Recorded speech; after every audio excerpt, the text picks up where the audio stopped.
Oh, ça filme, Antoine, hein. Dis pas de bêtises. Pas de bêtises, ouais. C'est pas le genre.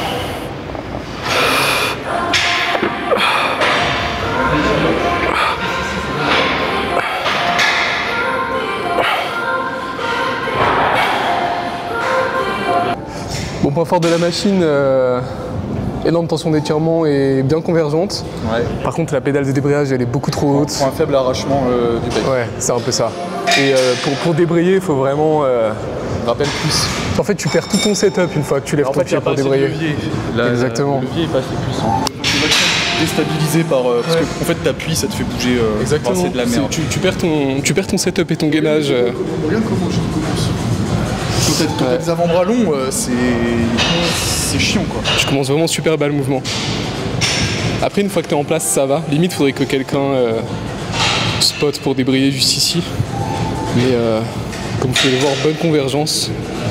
Les poignets légèrement inclinés. Et très grosse tension d'étirement. La longueur du dossier aussi qui est trop court. Ouais, le dossier est beaucoup trop Parce que t'as la tête dans le vide si tu veux. Exactement. Pour bien placer les coudes qui sont au niveau des pectoraux en bas du mouvement, on a la tête complètement dans le vide, donc ça c'est pas ouf non plus.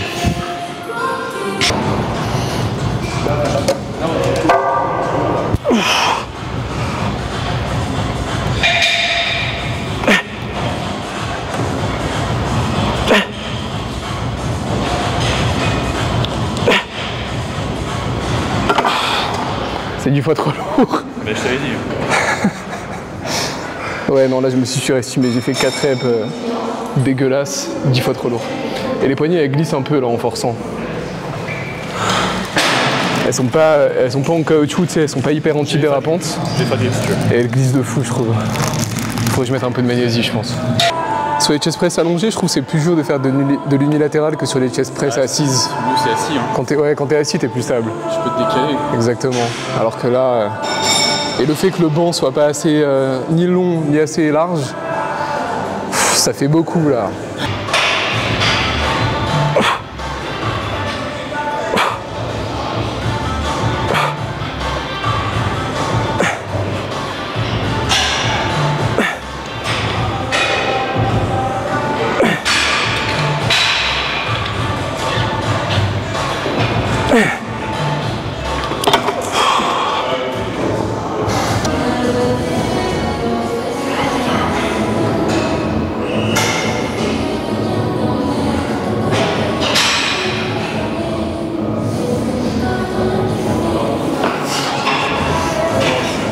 Sur cette machine, un autre inconvénient, c'est que je peux pas te spotter en fait.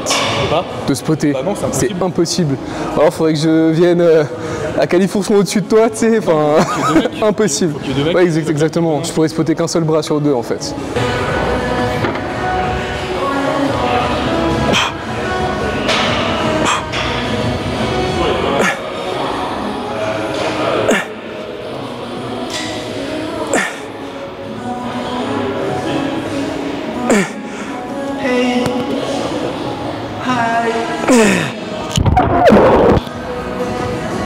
Bon, du coup, deuxième exercice, chest press incliné. Tu fais en bilatéral comme ça? Ouais, je préfère en bilatéral. En fait, celle-là, je trouve que comme je limite vachement mon amplitude, je descends pas trop bas, sinon je sens trop mon épaule, le bilatéral a plus d'intérêt que l'unilatéral. Du coup, ouais, sur celle-là, pourquoi je fais pas d'unilatéral? Tout simplement parce que l'unilatéral, ça permet souvent d'augmenter un peu l'amplitude et moi, sur cette machine, j'essaie de la limiter au contraire pour rester sur le haut de pec. Que ce soit en bas et en haut du mouvement, parce qu'en fin de mouvement, au niveau du verrouillage du coude, on est vraiment que sur les triceps.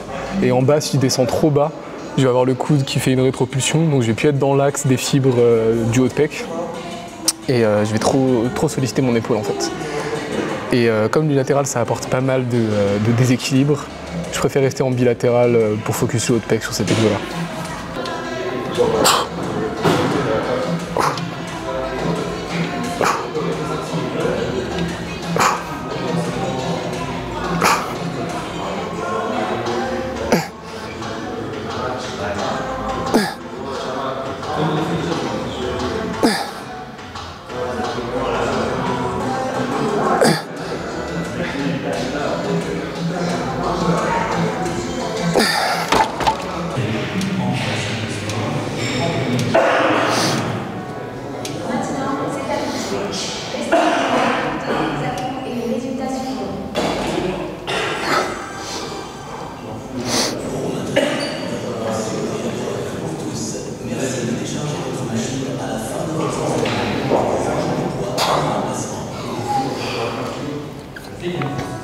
Je veux que tu me fasses une série avec le Gym Bro Treatment. Ah bah en unilatéral alors. Non, en bilatéral. Je veux que tu m'aides à des racks et qu'après tu m'assistes. Ça marche. Allez.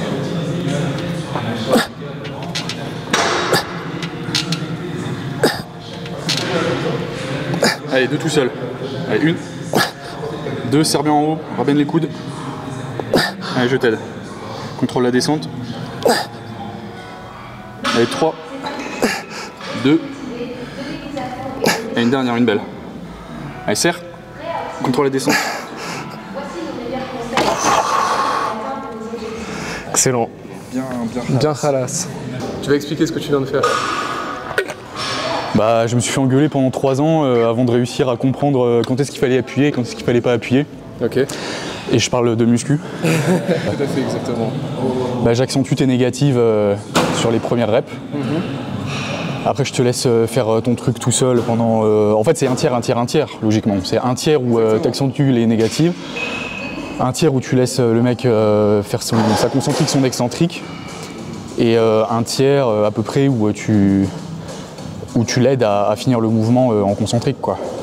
Le troisième exercice, on passe sur des fly. Après 2 exos polyarticulaires pour les pecs, on en a largement assez. Du coup là, on va se terminer les pecs avec 2-3 séries sur les fly et ensuite on passera aux épaules et aux triceps. Là, avant d'attaquer, petite série de transition. Le principe, c'est juste de faire une série légère d'échauffement sur l'exercice avant de commencer les séries effectives avec une charge de travail plus lourde.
T'as vu, c'est bien, hein. Ouais, c'est super dur.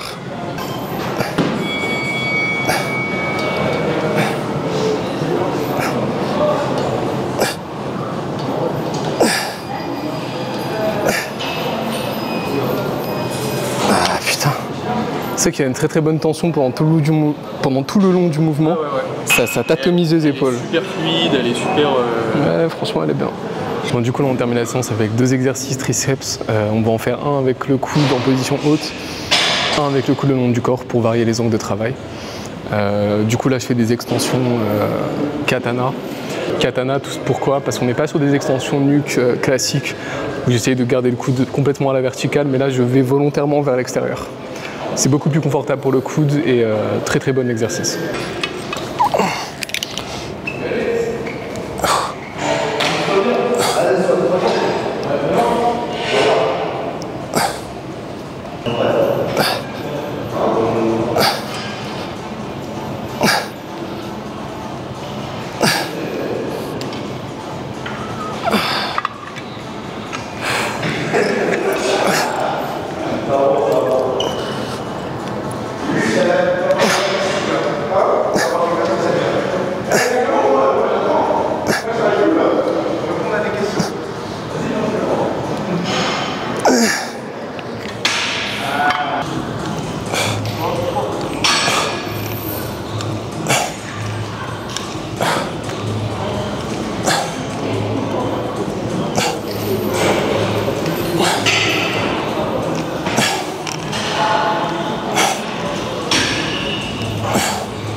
Là, cette chaise pour les ados, elle est vraiment pas mal parce qu'on a un bosu, donc ça épouse parfaitement la cambrure du judo. Comme vous le voyez, petite amplitude, tout simplement parce que si je faisais l'exercice en relevé de jambes classique et en commençant en jambes tendues, première moitié du mouvement, ce serait que mes fléchisseurs de hanches qui travailleraient. Donc je commence avec les genoux à 90 degrés et je me concentre vraiment sur l'enroulement de la colonne.